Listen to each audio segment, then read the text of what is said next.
Tenho 81 anos e quero dizer-te algo que levei 6 décadas para compreender. Não porque fosse tolo, não porque fosse descuidado, mas porque estava a fazer exatamente o que acreditava que um homem bom devia fazer. Estava a trabalhar, estava a poupar, estava a sacrificar-me, estava a construir algo, estava a fazer tudo certo. Essa é a parte que me tira o sono em algumas manhãs. Não o arrependimento pela preguiça, não o arrependimento pelo desperdício, arrependimento pela disciplina, arrependimento pela precisão, arrependimento por um plano que funcionou perfeitamente e que ainda assim quebrou algo que não consigo nomear. Na maioria das manhãs, sento-me a esta mesa da cozinha antes de o sol nascer. A chaleira zumbe. As minhas mãos tremem um pouco agora quando seguro o meu café. Está fraco, da maneira que o meu médico prefere, não da maneira que eu gosto. Há uma pilha de correio ao meu lado que não abro há 4 dias. Olho para ela às vezes e não sinto nada. As pessoas admiram a disciplina quando é jovem. Chamam-lhe caráter, chamam-lhe visão. Raramente perguntam o que ela te está a custar, silenciosamente enquanto a constróis. Eu devia ter feito essa pergunta a mim próprio há 50 anos, porque se eu pudesse voltar atrás, se alguma versão desta velha mesa me pudesse levar de volta 50 anos, deixaria muito menos aos meus filhos.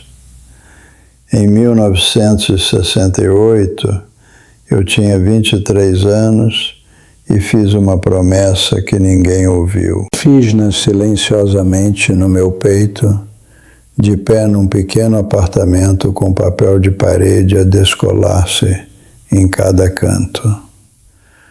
Ainda consigo sentir o cheiro desse apartamento, batatas cozidas, sabão barato, o silêncio particular de uma casa onde o dinheiro está sempre a acabar silenciosamente.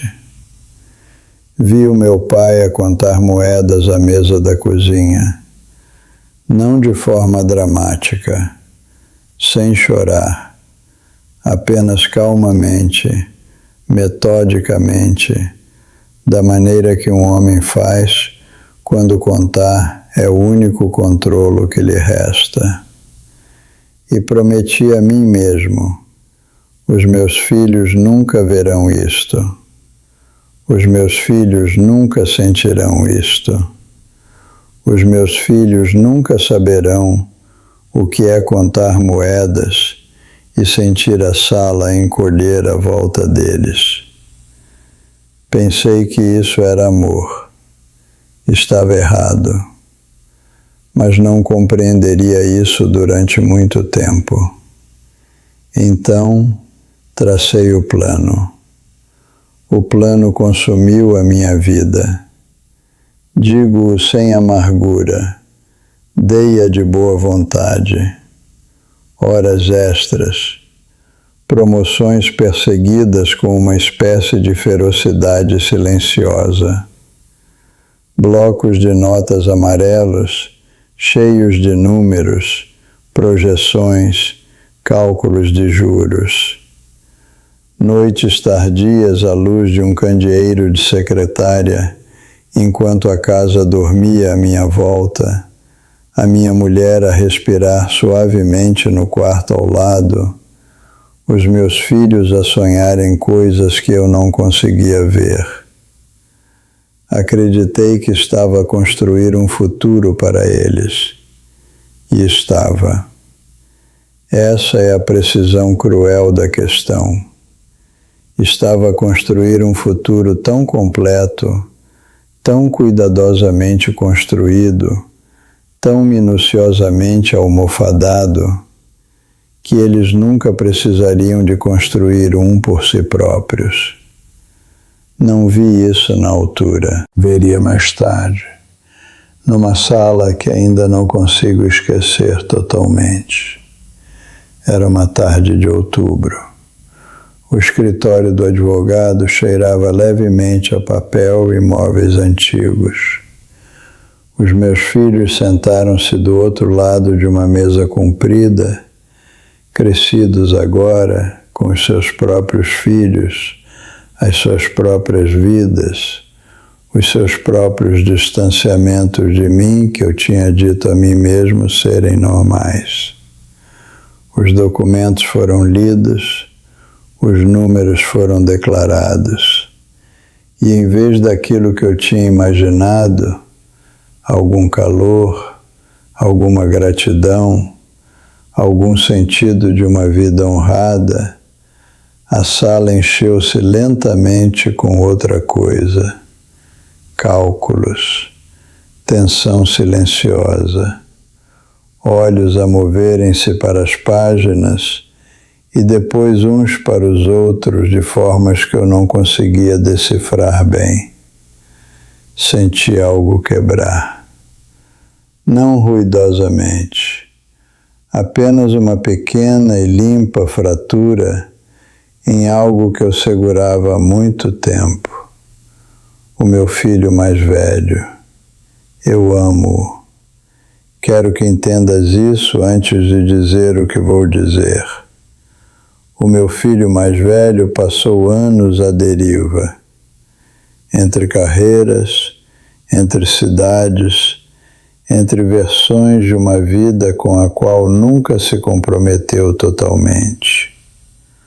Uma noite, ligou-me e disse-me casualmente, da maneira que se menciona o tempo, que tinha deixado outro emprego. Perguntei-lhe por quê. Ele ficou calado por um momento e depois disse algo que vive em mim como uma farpa desde então. Ele disse: "Para que a pressa? Vou ficar bem de qualquer maneira."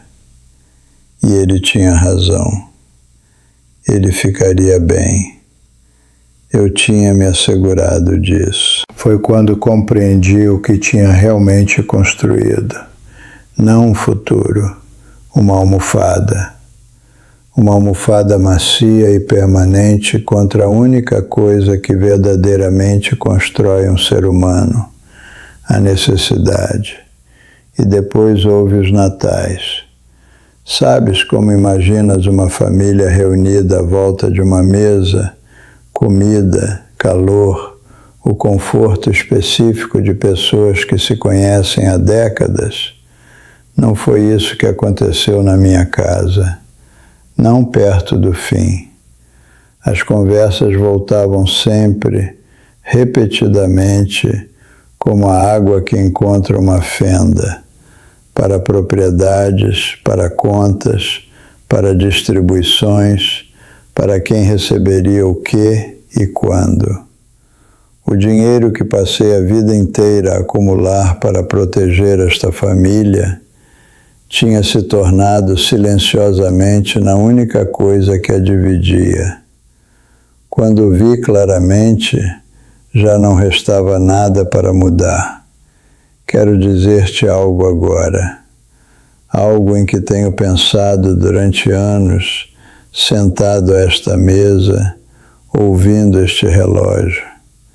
Dizemos a nós mesmos, nós, pais, dizemos a nós mesmos que remover a luta da vida dos nossos filhos é um ato de amor. Carregamos as nossas próprias feridas como provas. Dizemos: eu sei como é a dificuldade. Vou garantir que eles nunca a sintam. Lembro-me de ver os meus filhos a brincar no quintal uma vez, há 30, talvez 35 anos. e fiz essa promessa novamente em silêncio. Vou remover todos os obstáculos, vou limpar todos os caminhos, mas eu estava errado sobre o que é a luta. A luta não é o inimigo da juventude. A falta de sentido é que é. E o conforto silencioso, permanente e não merecido, pode tornar-se a coisa mais perigosa que alguma vez entregas a outra pessoa. Pensa nas coisas que realmente te construíram, não as prendas, não as redes de segurança. Pensa na longa viagem para um trabalho que te esgotava. Pensa no mês em que os números não batiam certo e tiveste de encontrar uma solução. Pensa nas mãos com bolhas, em contar dólares e em resolver problemas que ninguém resolveu por ti. Essas não foram as tragédias da tua vida. Essas foram a forja. Cada coisa difícil que sobreviveste construiu algo dentro de ti que não pode ser comprado, nem herdado, nem transferido através de um documento legal numa tarde de outubro. E quando retirei essa forja da vida dos meus filhos, quando removi cada dificuldade quente e necessária, eu não os protegi, eu privei-os. Tenho uma fotografia, os meus filhos como adolescentes. O meu filho está a rir-se de algo fora do enquadramento. A minha filha tem a mão levantada para tapar o sol. Eles parecem tão inteiramente vivos. Fico a olhar para aquela fotografia e penso em todas as conversas que não tive, todas as manhãs em que estive numa secretária em vez de estar à mesa, todas as lições sobre resiliência, responsabilidade e disciplina que presumi que o futuro me daria tempo para ensinar. O tempo não se move lentamente, ele colapsa. Silenciosamente, década após década, ele colapsa. E depois, numa manhã, está sentado com um café fraco e uma pilha de correio por abrir, e o momento, o longo e generoso momento que acreditavas que terias sempre, simplesmente desapareceu. A casa está silenciosa agora. Quero que sintas isso.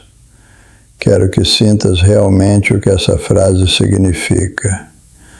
Esta casa, que enchi de móveis, comida e segurança financeira, está silenciosa, exceto por um relógio que, por vezes, penso em tirar da parede. A riqueza comprou-me conforto. Não vou fingir o contrário. Mas a riqueza não me pôde comprar propósito. E o propósito, uma razão para acordar, um problema para resolver, uma vida que exige a tua total participação. O propósito é a única herança que realmente importa. Se eu pudesse fazê-lo de novo, sentar-me-ia com os meus filhos e ensiná-los-ia a trabalhar antes de lhes entregar o que quer que fosse. Deixaria que falhassem em coisas pequenas para que o fracasso não os destruísse nas grandes. Falaria de dinheiro como uma ferramenta, não como um escudo.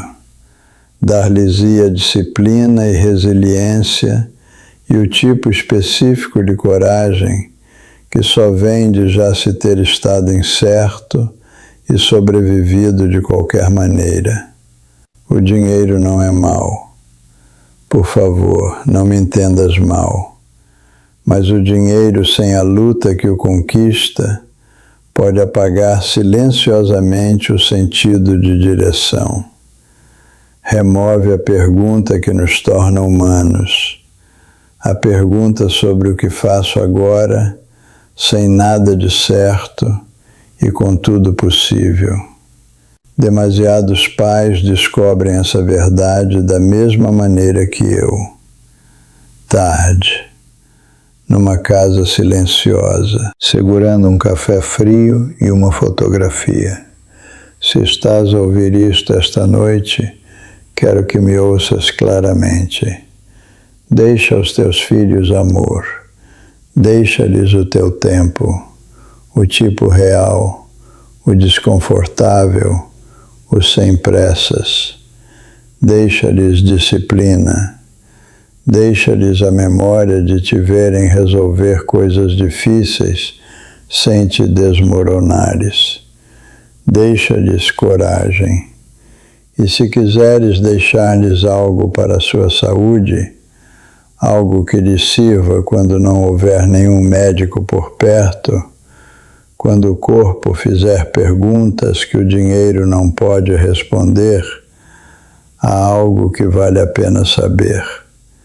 Uma coleção de mais de 1000 remédios à base de plantas, medicinas naturais que curandeiros usaram durante gerações para tratar doenças e prolongar a vida.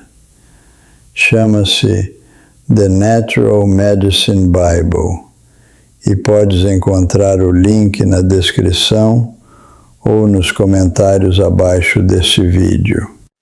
Gostaria de ter sabido o que estava naquele livro quando era jovem e tinha a certeza de que a medicina moderna tinha todas as respostas. Lê-o.